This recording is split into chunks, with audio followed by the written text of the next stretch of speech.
and welcome to Newsline. Today, Greece on the brink of bankruptcy and Australians give up bread and pasta in an attempt to lose weight. First up, the federal government launched its two-day tax forum today, meeting with 200 community and industry representatives in Canberra to discuss possible tax changes. The forum will not discuss the controversial minerals tax or carbon pricing and is being labelled pointless by opposition leader Tony Abbott. State treasurers are lobbying the federal government to increase the GST, which would allow them to cut state taxes and stamp duty. However, Treasurer Wayne Swan has ruled out changes to the GST, calling it a lazy reform, and is imploring the states and territories to revise their own inefficient tax systems. The families of soldiers killed in a helicopter crash in Afghanistan might finally get some answers as to how their loved ones died. A defence report was due to be released in June, but still hasn't surfaced. The Prime Minister Julia Gillard has now weighed in, demanding that defence officials release it. The PM has expressed her frustration with the delay and assures the grieving families that their wait will soon be over. The crash, which killed 3 Australian commandos and 2 American soldiers, was Australia's largest loss of life in a single military accident since the Vietnam War. The Greek government has fuelled fears the country could go bankrupt after admitting it can't meet financial targets set by the IMF and Eurozone countries.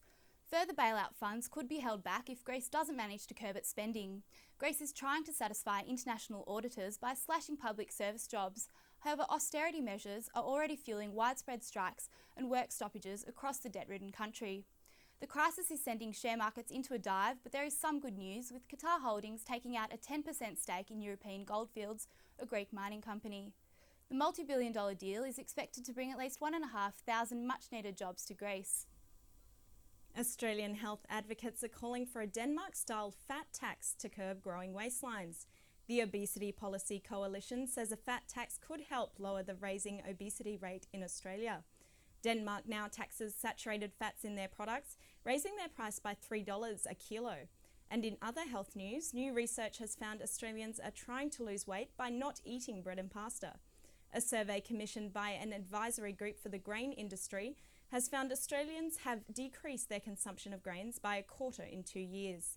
The Heart Foundation says grains should be eaten every meal as they provide the bulk of people's energy.